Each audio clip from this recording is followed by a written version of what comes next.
Hello, everyone. Welcome back to another episode of Bloom. Actually, it's been quite some time since we've all gathered here. I'm excited to be back. We took a little break, much needed, but I want to reintroduce Bloom to everyone as a platform dedicated to the empowerment and the enrichment of women. And I am so excited to relaunch Bloom with our next guest. This topic was chosen, and I think it deeply resonates for a lot of us. And it's about burnout in the workplace or burnout in general, honestly, and how it affects your life, both personally and professionally. And my next guest is the perfect person to really dive in on this conversation about burnout and really give you some tools to help manage it. And also, let's open up the discussion to talk about how burnout is not just a personal thing, but it's a thing that has responsibility placed on the workplace as well to address this issue. So, without further ado, I want to introduce my first guest, and her name is Chichi, and she is a certified personal coach. She's an entrepreneur and dynamic leader with extensive expertise in talent acquisition, leadership development, diversity and equity and inclusion. Chichi has held multiple leadership roles with global organizations such as Goldman Sachs, Amazon, Oracle, where she spearheaded multiple initiatives that improved the organizational culture and promoted the growth of high achieving individuals. She's also the founder of Her Power Pose, which I am personally a fan of myself, Thank where you. she helps high achieving women excel in their careers without burnout. And she's passionate about empowering women to succeed in their careers and leadership roles by guiding them to step into roles that resonate, set boundaries, align with their work, their strengths, and build strategic relationships. Chi, thank you for being here. So happy to have Hey, you. I'm excited to be here. Oh my God. When did we do our last? I think it was like two Ooh, years ago. it Like, probably was. oh Yes. my God. So it's so good to see you again. I think the last one was about negotiation. That Yes. was a very, very good topic. So Kay, I appreciate you reaching out and bringing me back to just have this really important conversation. So excited to be here and excited to jump in. Yes, absolutely. Okay, so tell me, why do you think that this topic is so important? And why does it resonate with so much with a lot of your audience? Yeah. So, I've been a career coach for, I would say, 10 years. Most of my clientele have been referral based. And in the last 3 years, I would say I've pivoted to be very intentional and focus on high achieving women. And what I found in my clientele and just engaging with high achieving women is that the there's just this innate, I would say, external and internal pressure that they give themselves and the world gives them to be able to do all the things, right? Whether they're mothers or parents, um, there's this pressure, right? It's like I'm not spending enough time with my friends. I'm not spending enough time with my children. I'm not spending enough time with my partner. So there's just innate pressure that just exists in the world that we live in today. So I'm seeing a lot of women that they want to achieve um, certain levels of success in their career, but they're tired, right? They're tired of the burnout. They're tired of the late nights, and they're just tired of having to give all of themselves and not feeling seen or recognized. And it's become prevalent, and um, it's my mission. I really truly believe it's my mission to support women in their journey to be able to get to where they need to get to in their careers without the burnout, with more ease, with joy, and without having to sacrifice the things that matter the most to them. Yes, yes, yeah. Sacrifice is a big word, a common word that a lot of times firsthand that we hear amongst women, and resentment tends to kick in when we're not living the Mhm. life we truly desire. So I'm excited to dive into this conversation about how boundaries, et cetera, can come into place and really help us prioritize things that are meaningful to us. So I truly believe that most of us, if not all of us, have experienced burnout at one point of our lives. But if someone is not familiar with burnout, or maybe they just don't recognize it, what are some common symptoms that you normally hear people speak about? Yeah. So again, I want to preface by saying, I'm not a therapist, right? I'm a coach Right. that works very closely with women, high achieving women that often experience burnout. So I'll share some of the symptoms that I see from the women that I engage with. Um, uh, But before that, I want to be clear that we have to, as women, especially high achieving women, take the time to be more intentional, to reflect and step back from the hustle and bustle of the life that we live, to look at what's your current state, like being able to assess, like, what is my current state, like how am I feeling. And then once you've done the assessment to understand, like, how are you feeling, and if there's anxiety or anxiousness there, identifying the different stressors that could be bubbling that up for you, whether it's an employee at work, your boss, right, the project that's upcoming, whatever the stressors may be, identify those things and get really clear on them. But I also think it's when you step back and you identify your stressors, it's equally important for you to be able to reflect and understand what your personal values are, what are your goals, right? Because once you start understanding and getting clear on your personal values and goals, then you know how to level set the stressors, right? So something that's stressing you that doesn't align to your values, that doesn't align to your goals, then you have to really ask yourself, are those things that you need to be prioritizing? And then it helps you kind of be able to minimize your attention in that area. But earlier burnout signs include emotional exhaustion, Mm. feel detached, and then often what I find is that the women that come to me and they've gotten to a place of burnout, they have a declining job performance, or they don't feel like the work that they're producing aligns to the level that they're at. So they're often coming and saying, Chichi, like there's a disconnect between how my boss sees me and how I see myself. And that's generally what I find where they're creeping on up to that stage of burnout, and they're not giving the performances and aligning to the role and title they were hired for.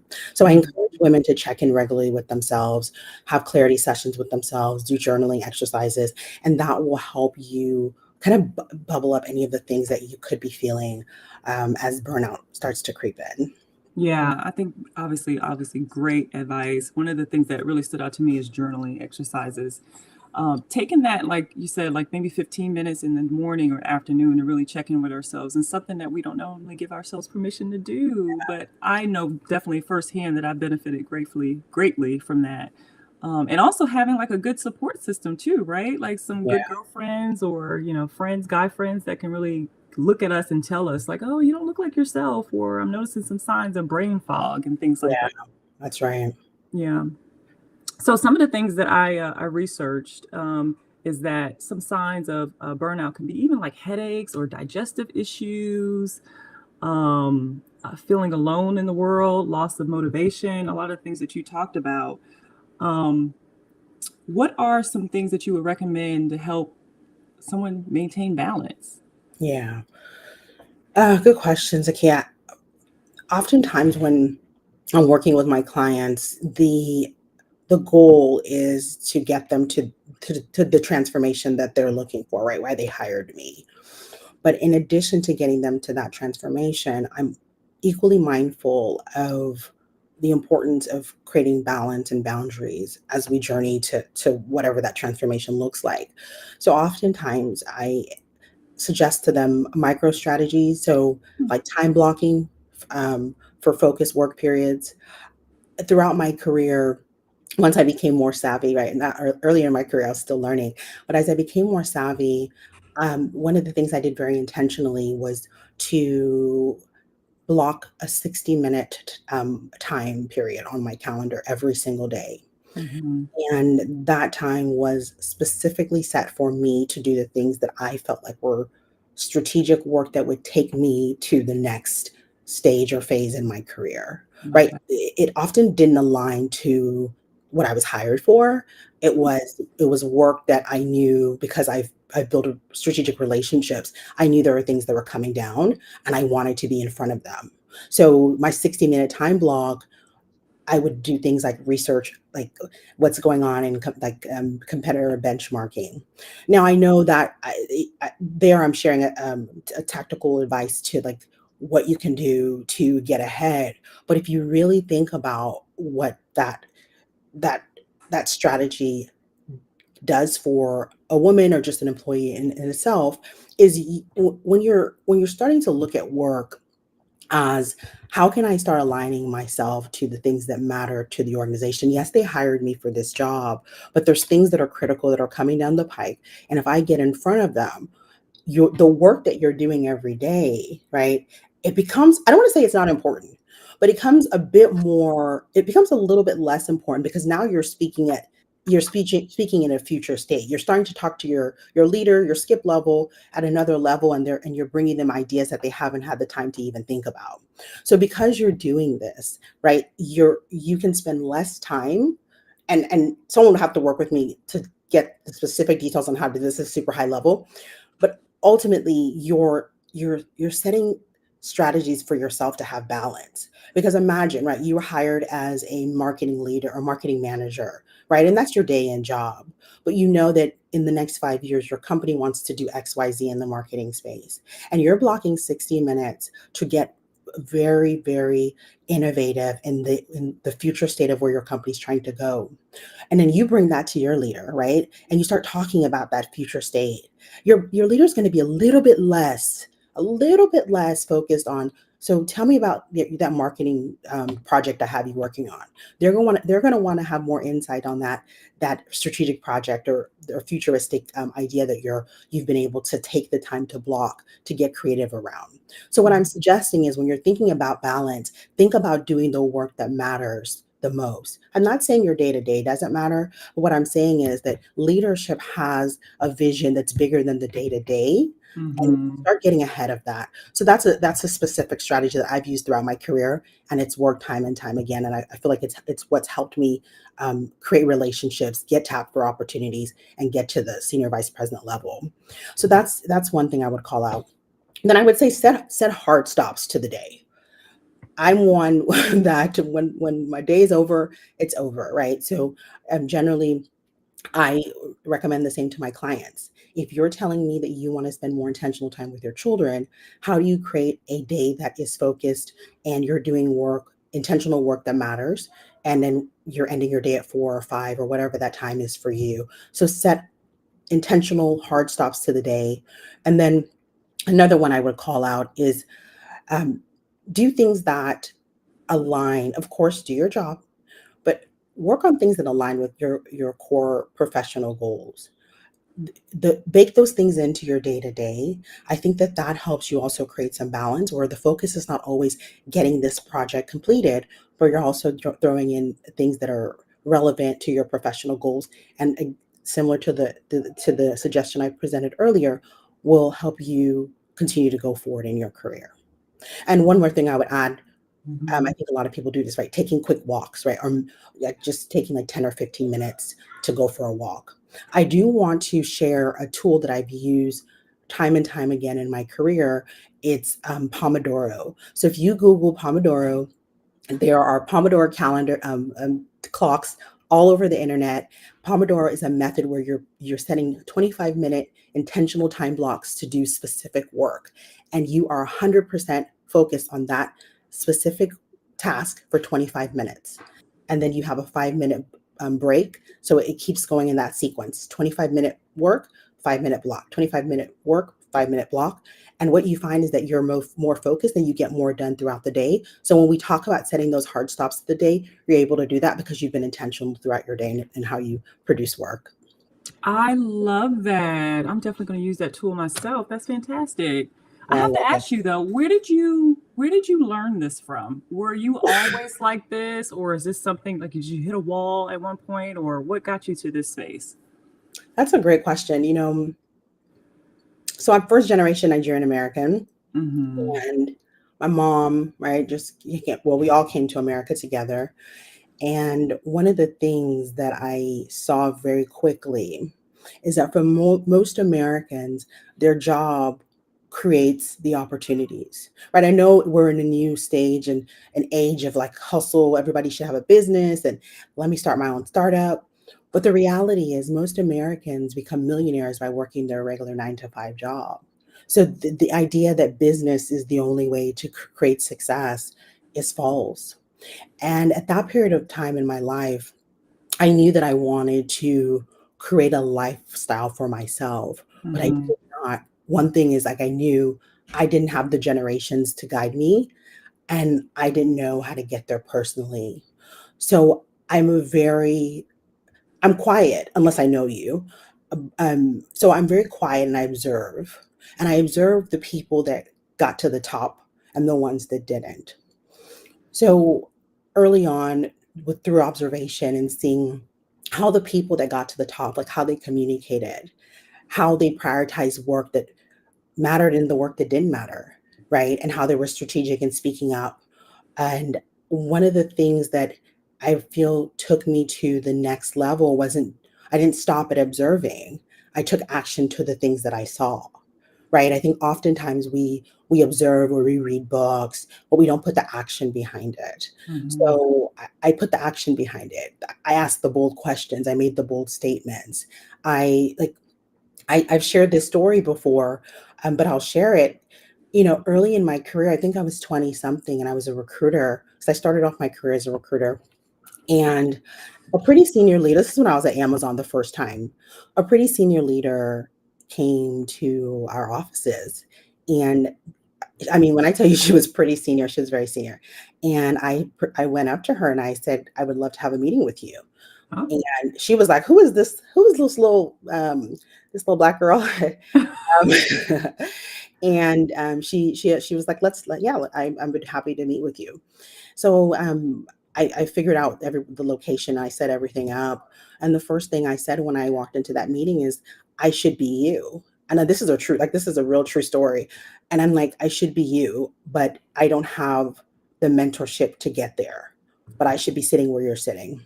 And this is at 20 something. And she was taken aback. She was like, what type of person has this much guts to come up and tell me that they should be sitting in my seat? And immediately as she went back to, she was in New York. She went back to New York and she emailed me and connected me to another woman. And she was like, "You need to know this girl." And that woman now is the head of diversity, the chief diversity officer for a pretty large sports company. But I share that to say that I I read, I observed, but I took action. Mhm. I hired coaches, and I knew where I wanted to go. And yeah, and I applied. So, you know, I'm thankful that, and of course God, that's a big one. I have to always mention God is Yeah. very important for favor, because favor is a big deal. But yeah, so that's kind of how the journey, went, and I got to the senior vice president level, and now I'm here running my business full time. Awesome. I love that. I love that you were actually confident enough to go up to her and just really express your interest and say, like, I should be here. I have the desires and I know I have it in me to be here. That's Yeah, bold. I love it I'm so though. crazy. The fact that I said I should be you, I'm like, when I left that office, I was like, "Girl, why did you tell that woman you should be her?" Like, come on, like, but but it worked out, right? Yeah. So she made that connection, and I will tell you, Zakia, that the connection she made for me, it created another connection, and every job I landed was from that. It started from that connection. Oh wow. Yeah. I love that. I love that. You know, a lot of times, I'm sure as you know as well, sometimes people don't have the support from their family members to help, groom them and mentor them to achieve certain level of success. But even your story, I mean, it's a testament to, successful people always like to reach back and pull other successful people up. And so positioning yourself around people who, are where you want to be, um, can present a great opportunity to anyone, Yeah, honestly. it does. Yeah. It definitely does. I mean, even like yesterday or 2 days ago, I presented on a topic for a very large tech company in front of 250 leaders. And that opportunity was brought to me by the chief diversity officer for that company. And again, it was based on a relationship that I built. So I don't know if I shared with you. So a part of the her power pose, I created a framework with how I do this work, how I get women to the transformation. Okay. And within my framework, there are different pillars that speak to the things. And I had to reflect, and I asked myself, like, what were the things that I feel like were key to get me to the place that I was able to get to in my career. And from, taking the time, reflecting, working with an amazing coach, he's like an amazing business coach, I was able to put together these three pillars. And a key part of the pillar is the partner growth strategy. And the partner growth strategy, whether you're looking for a job or in a career that you're trying to navigate, it's really about building strategic networks. I I mean, full stop, right? And I think that oftentimes we're building networks, we're building relationships, and we're building them. We're not. So one thing, I'm not. I don't build relationships so that I can be stressed about maintaining those relationships, because I Hmm. find that sometimes with the high achieving women I work with, like, they are so tired and so exhausted that even staying connected to those relationships is really hard, because they can barely stay connected to their friends. So I'm teaching women how to also build those strategic relationships, but make it a true relationship where it's not like I'm leveraging the person because I need something from them, but I'm building a relationship that doesn't create tension for me, but helps me further along with my goals, and vice versa, right? You're helping that person along, further along with their goals as well. So I think it's important to be able to, even in the work of trying to get to the next place, be smart about how we're doing it, so that we're not creating additional stress for ourselves, and we are being very mindful of the boundaries that we want to hold, for ourselves, in our family and our lives overall. Okay, that's great. So, what are some key attributes that you say are very important when you're kind of maybe looking at people who are in senior level positions where you want to be to try to assess if they would be a good mentor to someone? Yeah. So, available. Yeah. Yeah, that's a big one. I think that oftentimes we are we are looking for mentors that are not. So a mentorship is a two-way street. It's a two-way relationship. But often, if a mentor shows you signs that they're not available, right? They're closed. I've seen so many women chasing mentors and chasing people to be their mentor, and messaging them and emailing them and not getting anything back. So that's definitely not someone you're wanting to continue to pursue. But when I talk about creating mentorship and relationships, I don't want I don't want us to approach it in that manner. I want us to approach it from a perspective of, I want to get to know this person. Like, I come from a place where we're all looking for that human connection. So how do you think about it less from a perspective of, I need a mentor Hmm. or I need a sponsor, but I want to create a true connection with this person that will stand the test of time. I mean, I still text and communicate with managers from 2007. And I know, right? Like, when I started working, one of them follows me on Facebook, and I mean, we communicate, we text each other, but that relationship was a smooth relationship. So I think one of the things is, look for someone that you can have a smooth relationship with. Look for someone that is also available and open to you and wants to welcome you. Because when you have a mentor that feels closed off, I find that, at least from some of the communications from the women I work with, they start thinking that there's something wrong with them, and the mentor doesn't want to build a relationship because they're not of value or they're not good enough. But just know, like, that has nothing to do with you. Build mentorship relationships that are open, but go in with the Hmm. mindset that this is a need for human connection, and nothing more. If something comes from it, great, and if it doesn't, that's fine. You've been able to connect with just another human. So that's a big piece, and it really impacts how I navigate that mentorship sponsorship relationship. It's just about building human connection. So my advice to your question would be, look for the human connection. Look for someone that's in the field that you're in. Look for someone that is, I like, generally 2 to 3 steps ahead of you, and where you want to go. But first and foremost, build the connection. That's perfect advice. Again, I remember one time I had someone that connected with me and offered to be a mentor. They were definitely someone that was in a position that I would like to be in the future. And I met with them one time, and at the end of our 1 hour discussion, I got a sales pitch. Oh And I was like, no. oh no, this is horrible. And my spirit Yeah. felt it coming, Yeah. like 30 minutes in. And I was like, oh I God, hate that. this is Like, what? terrible. Like, Yeah. why are some people like this now? Yeah. But it's really unfortunate. I'm finding that a lot of people are having a hard time creating that human connection. Especially, I'm finding Black women are having a challenge creating that, not because they don't want to, but because when they open up, it's like they get closed doors, or closed hearts, whatever you want to call it, but it's not reciprocal. Mm, So for women that are seeking mentors and they're all about building that human connection and they want it, but it's not received. I just encourage you to just keep going. You will find the people. I know mhm, early on in my career, I was like, okay, I want to get to the place where I have that mentorship.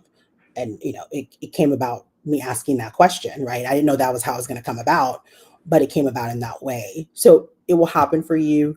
Don't be discouraged. Just mhm, continue to speak up, be confident, and know that whatever space you're in, you're supposed to be there, and don't mhm, shy away. So mhm. That's great too.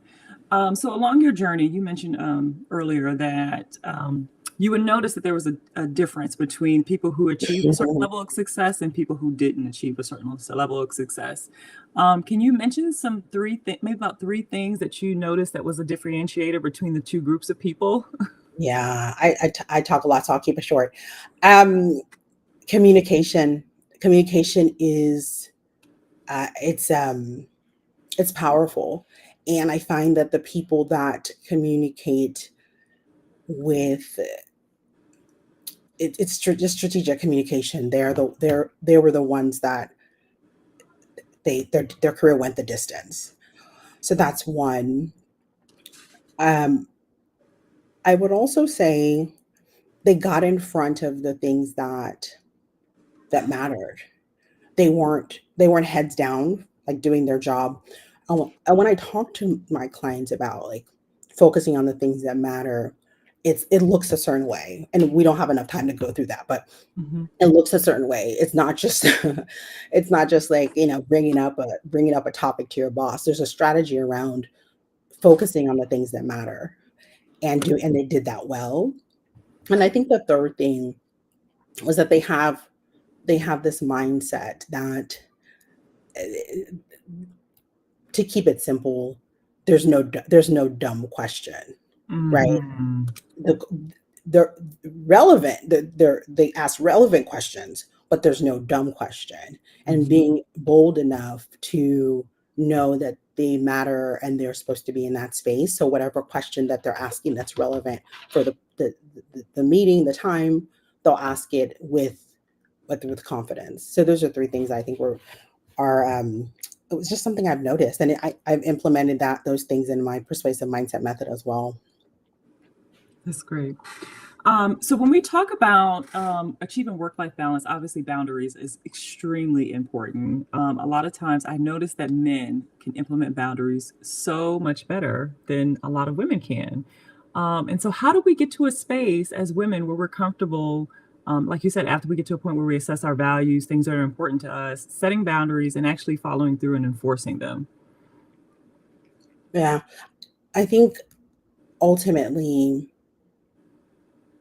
you have to want the boundary for yourself. Like, you have to Mhm, want it. Like, and I'm guilty of this too, right? So, you talk. There's a lot of talk about wanting boundaries, but the next minute someone gives you something, and you're like, "Shit, is this something I should take on because it'll get me more time with my leader or whatever it may be."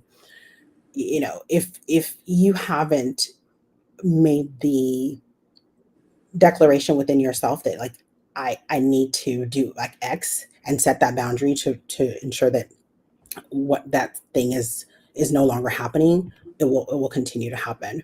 But specifically, I would suggest that women create um, clear boundaries, and if they need to, like link them to a specific goal. So, for example, I need this boundary to protect my focus on right X, whatever the maybe a project, or I need this boundary to spend more time with my children. So just framing boundaries as non-negotiables that align Mhm.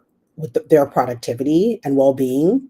I think that's a perfect way for them to gain buy-in from others. But first, I think they need to assert within themselves that having boundaries is okay and they're Mhm. required. Yeah, yeah. And setting them before we hit a brick wall, right? Yeah. Before we like have actually experience the burnout where everything is just falling apart and then, maybe probably should have done it a year ago. Are there some things that maybe we should look at or expect or desire from our family and friends just to make sure that we have work-life balance in our lives? We talked earlier about women feel like they maybe need to do it all and maybe spreading themselves too thin. So, are there some conversations that you think that are important to have maybe with your spouse or? Yeah, that's a big one. I'm working on that daily. Like, just I mean, for I think first things first, right, is communicating. Right, communicating the need that you need X person to step up and do whatever that thing is to be able to give you more time to focus on the things that matter to you. Mhm. Mm, But like I said earlier, understanding the boundaries that you want to put in place is important. I think that's I would continue to say it's first and foremost. And then giving people specific responsibilities like, "Hey, mom, I need you to wake the baby up, right? At this time. I'm not going to be able to do it anymore because of X, right?" Mhm. And then I would also say, if I think community is important. So if you need to set up like support groups or support rhythms where you have regular family connection or support to be able to come in during predictable times and creating a predictable system to get to help alleviate some of the daily things that you need to do, implement that. Right? If there's people in your family that are like, "How can I help you?" Bring them all together and say, "Okay, you guys have all asked me for help. This is what I need from you." Mhm, mhm. And a lot of times it seems like there's a lot of families that don't actually, live near their family of origin, and as a, Yeah. veteran family myself, I know how difficult it can be to really, create a circle of trust, but it's almost required, it's so necessary, right? I mean, sometimes you can find good friendship in a complete, not a stranger, obviously, but Yeah. someone that maybe you didn't know growing up, maybe Yeah. you have shared values, in another area. Yeah. I mean, I still believe it takes a village, Mhm. especially in today's day, right? When women are working, and a lot of hours are required to get the job done nowadays, and we have children. It definitely takes a village to be able to to navigate your career and just navigate life overall. If someone doesn't have family nearby, the recommendation I would have, I think you've mentioned it, is just build relationships. Right, if you go to church, right, find a church group, a family, a church, a family. I think it's a life group.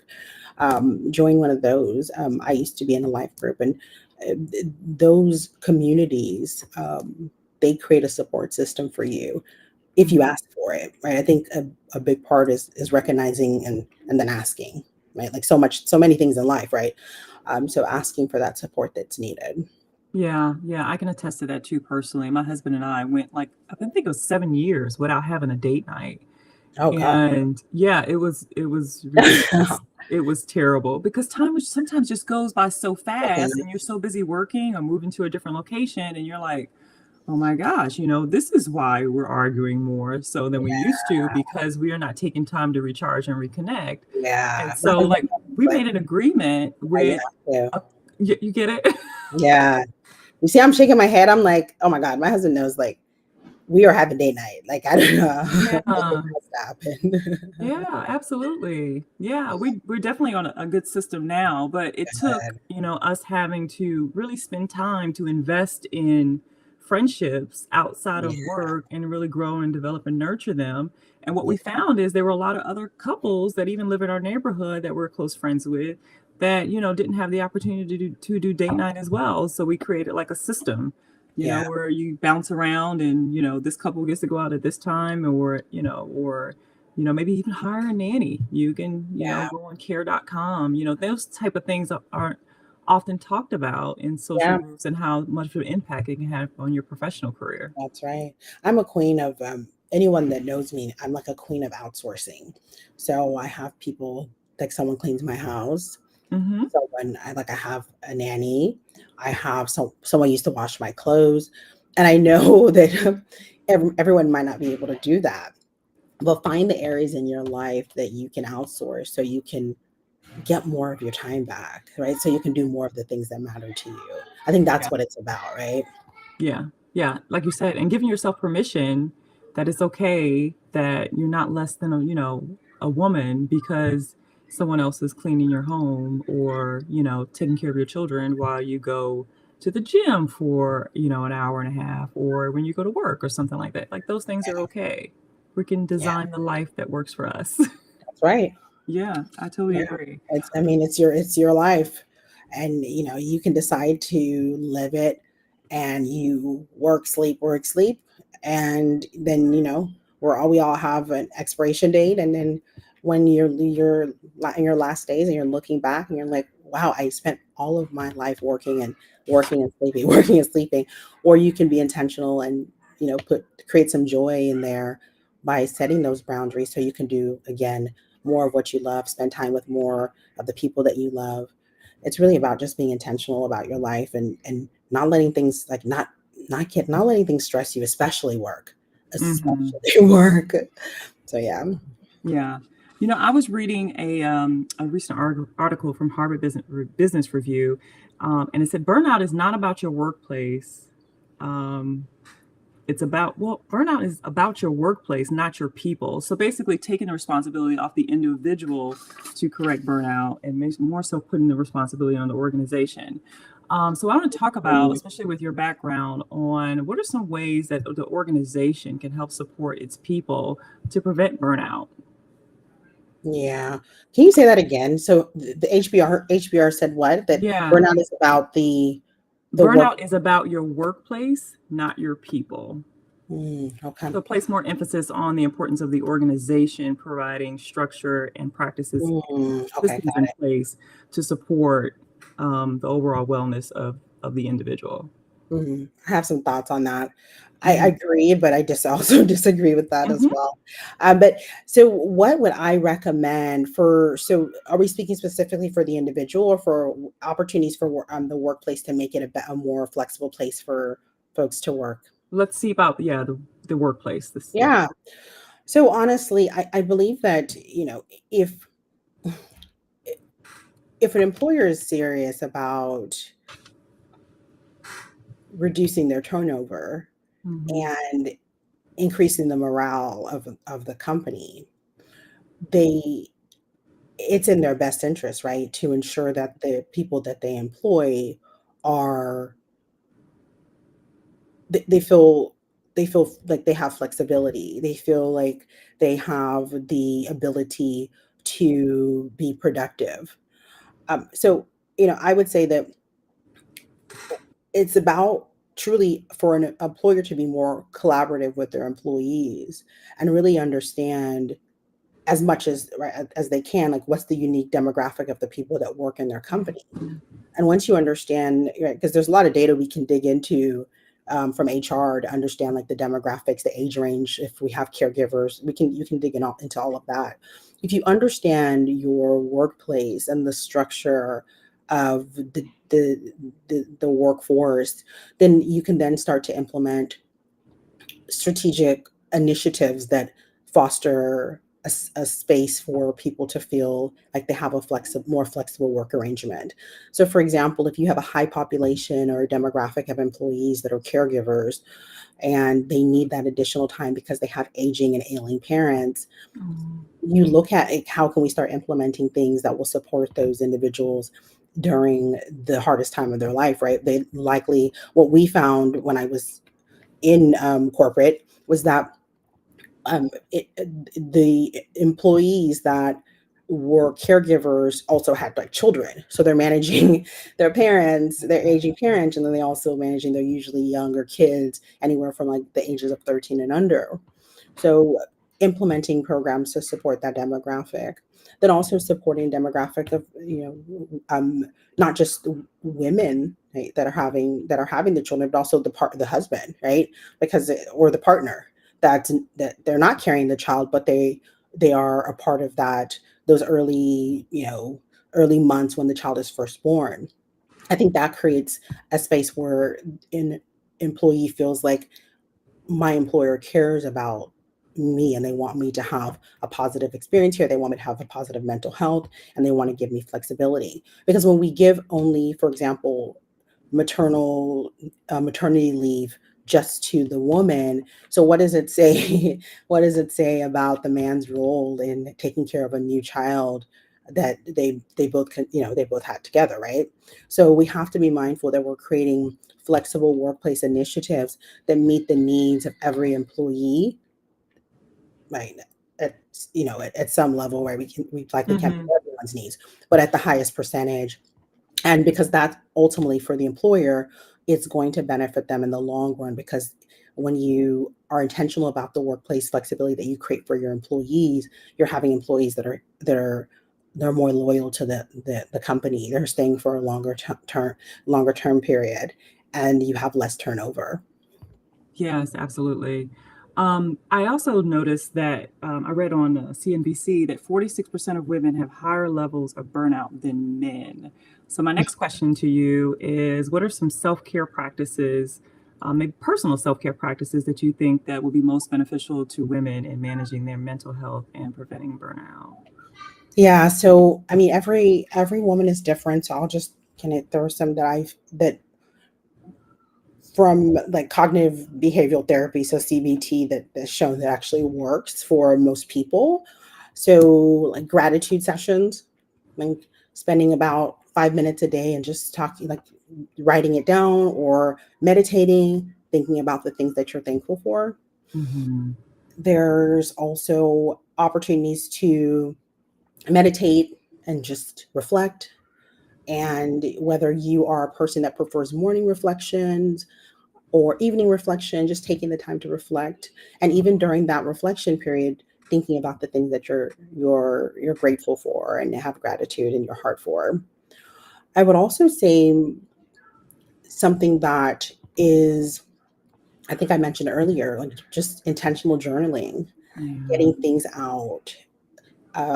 It's very healing to be able to not just, I think oftentimes you keep things, we're keeping all the stuff in our mind, we're thinking, we have so many thoughts going through our head, but just getting it out and knowing that once you've written it all out, it's out of your head and you can just kind of breathe easy, knowing that you've been able to release. So there's tons others, right? But I would say those are some that, in my study of CBT, it's because I'm so like passionate about creating transformation for women. I started studying more about like cognitive behavioral therapy and really try to create really powerful transformations for women. I just wanted to share a few of them that uh, CBT recommends as best practices. Those are all so phenomenal. As I've gotten older, I recognize the importance of going to a therapist.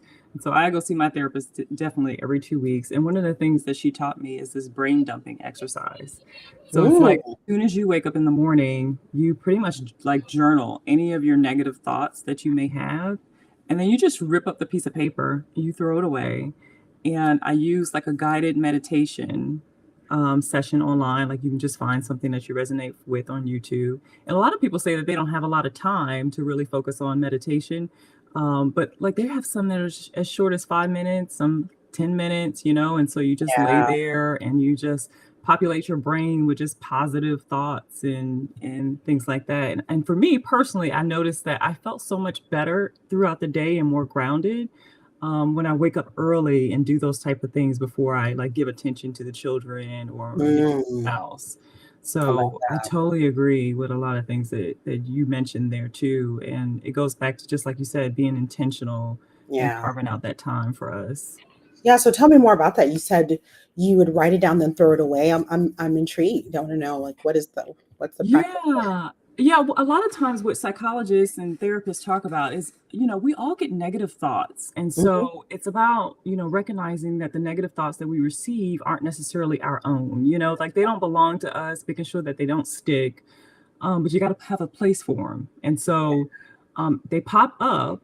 And so you literally just take a piece of paper, and then so you just write out every negative thing that you've been thinking or things that have been popping up in your head, whether it's, you feel like you're a bad mom or a bad spouse. And you write it down on a piece of paper and you rip it up and you throw it away. I love that. But the key is you replenish it with something that's more positive. And so if Mm, someone's okay. struggling with confidence, for example, there's some YouTube videos, meditation videos about confidence. And so you would just lay there after you do that, and then you would just replenish your mind with some positive thoughts.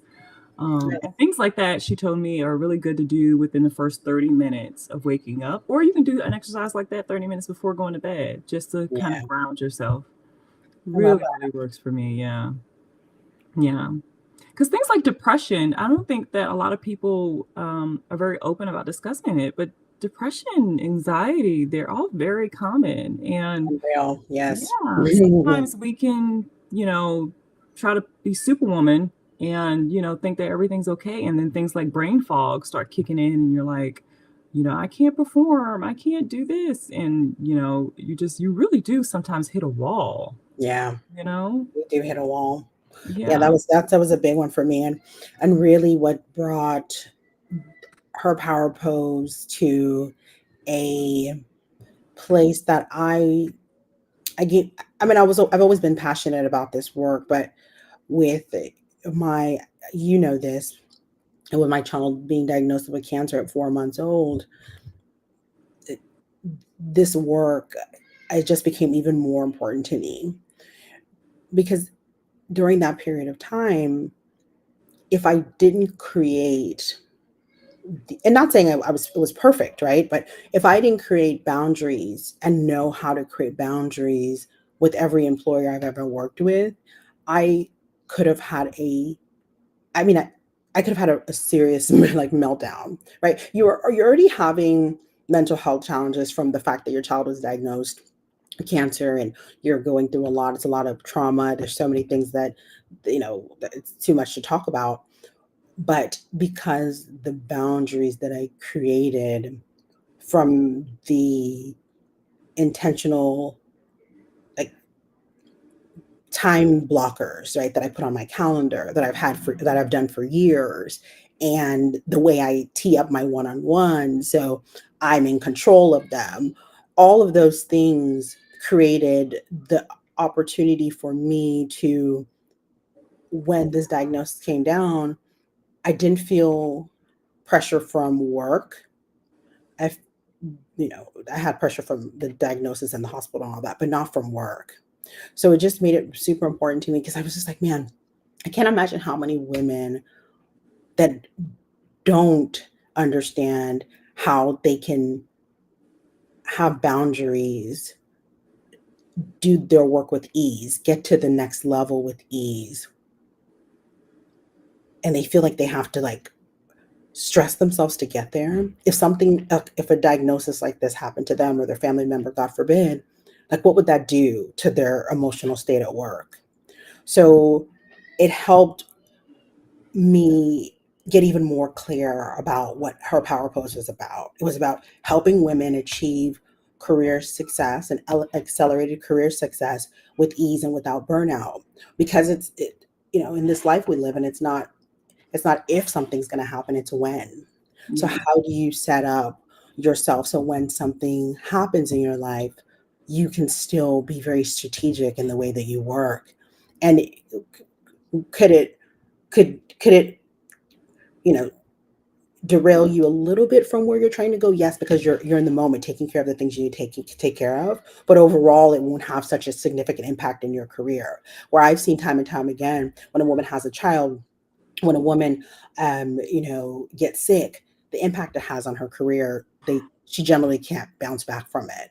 Hmm. So that's why this work is so important to me. I just want to support women to be able to create create balance, but still be able to achieve the career success that they deserve. Oh, you know, obviously, I follow your Facebook page, and I saw, when you shared about your son, and oh, my heart went out to you, and I'm so happy that, things are better, progressing, Yeah, and I am really in awe of you. I'm sure that that was a really challenging time for your family. it Um, was. yeah, to see you now, um, with so much more passion. I mean, and Yeah, purpose. And, a lot of people, they may look at someone like you and obviously they're going to be so inspired, but you just never know what someone's going through behind closed doors to get to this place. yeah, that's And right. I really commend you for using that chapter to really bless other people. Yeah. Initially, like I've always, like I said, I've always been a career coach, and it was really about like making more money and um, getting to the title. And those things are still really relevant because someone's goals, right? They are their goals. But it's for me now, it's about how do I help you get there, but be smart about your time. Mm-hmm. Not sacrifice the time that you want to take your kids to the park, like in the middle of the day. Mm-hmm. Or if you and your husband want to, you know, go have a lunch date in the middle of the day. Like, how do you do these things strategically? How do you do them smart? How are you intentional about them? And they don't derail you from the goals that you have set for yourself. So that's what it's all about. And I'm just so excited that God has given me just this renewed passion to support women in the United States, corporate America, to be able to create balance in their lives. I love that. Love that. Love that. Love that. You have a huge supporter here. I'm always a fan of Thank you, the work girl. that you do. Thank you. Um, Did you notice in the times that you maybe were the most stressed or you struggled the most, did you have some relationships that weren't there to support you that you maybe thought that, well, you maybe invested in before and then realized that, I don't know, they just didn't, Yeah. I I think know, I that, think you know what what's I'm so going funny? at. So how do we like really figure out? Yeah. I'll let you finish the question because I have a response for that. Yeah, because sometimes before things, significant or hardship really occurs, you'll sometimes people will find themselves investing into people, giving away so much of our time, which our time is so valuable. You and I both know that. Yes. Um, to people who maybe don't share the same values as us. And Yeah. so you have a moment where, things maybe are falling apart and that community that you thought you built didn't support you during that time. Yeah. So I'm just curious to see, are there some indicators or some things that you maybe watch for when you're, actually giving away your time to people? Yeah. Make sure you have, common ground and or like-minded, I should say. If you asked me this question some years ago, I'd probably say, well, those people aren't for you. Move around. Um, I'm trying not to get emotional. I cry a lot. I'm a crybaby. You too. It's okay. But I would tell you to move around and just don't worry about those people. But I'm just like it when you are in a season of like like a tough season and life is hard and shit is just crumbling. It's so interesting how God brings helpers. And you have helpers and you have people that you never even, like in my case, more specifically, I had people that I didn't even know. Like I didn't know them from Adam. And I always get so emotional talking about it because it was the wildest thing to have women, and now they're good, they're really good friends, but to have women that they didn't even know my name. And they were running into my house bringing food and doing all the things Mm, during this period. So because of those women, I will say that it's changed my whole perspective on community. So now yes. I give people the community that I want. I don't look at what other people are doing for me anymore. Like that, I don't have time for that. I give people what I would want to be given to me. And most people that know me know I'm pretty selfless. Like I give a lot. And once upon a time in my life, I was really burdened by I'm always giving, but I couldn't stop it because it's just who I am. Like I just love. Yeah. And I was like, if I stopped it, it would change me and I'd be bitter because, you know, people are not giving it back to me. I didn't want to be like that.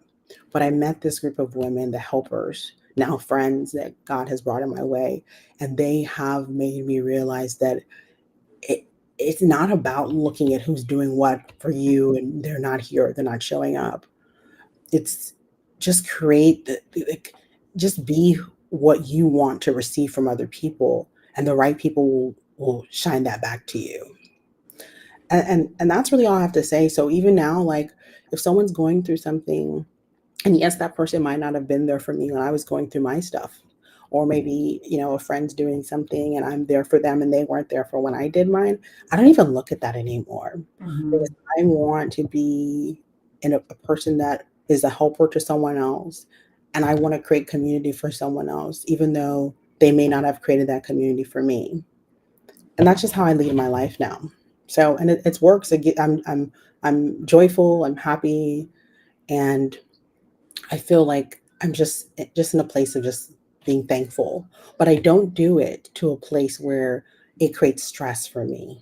That's a Hmm. big part because yes, you want to be and show up for someone even if they didn't show up for you, but when it starts to feel like it's a burden or it's stressful, then that's when I know I start asking myself like why are you really doing this? Like are you trying to prove something to that person or to yourself? And that's when I have to step back and be reflective in that. So I would advise anyone that if you have a community and they didn't show up for you in the time of need, know that everybody's going through something in this life. Some you can see, outwardly, and some it's internal. So give them grace and show up for people the way that you want people to show up for you. That's beautiful. You answered that question so beautifully. Oh, thank you. Thank you, my dear. Yes, absolutely. So I want to definitely share all of your contact information if anyone needs coaching. And you have a wonderful newsletter. Can you tell us a little bit about Oh, that? thank you. Yeah, so I have the Power Polls. The Power Polls, I send it out every Sunday at 3 o'clock Central Standard Time. I chose Sunday because I'm getting my powerhouse women ready for the week. Hmm. So it very actionable insights on how to navigate their career, how to land jobs, basically end to end, anything you can think about in your career. That's what I'm writing about in the Power Polls. So I can share a link for anyone that wants to subscribe to the newsletter. And like I said, every Sunday, I do not overwhelm you with a lot of emails. I do not like that myself, so I don't do it to people. It's every Sunday. And then I have something that's going to be launching in January. It's called the Career Coach Academy. And in the Career Coach Academy, it's a job support community for high achieving women. And Zakia truly is everything a woman can leverage for her job search, right? So whether she just got laid off or she doesn't like where she's working now, or even in transition, we're talking like anything. Like we have like right now like over 15 plus resume templates. My persuasive mindset method program is going to be in the community. I'm going to bring some of my leadership friends, so I already have some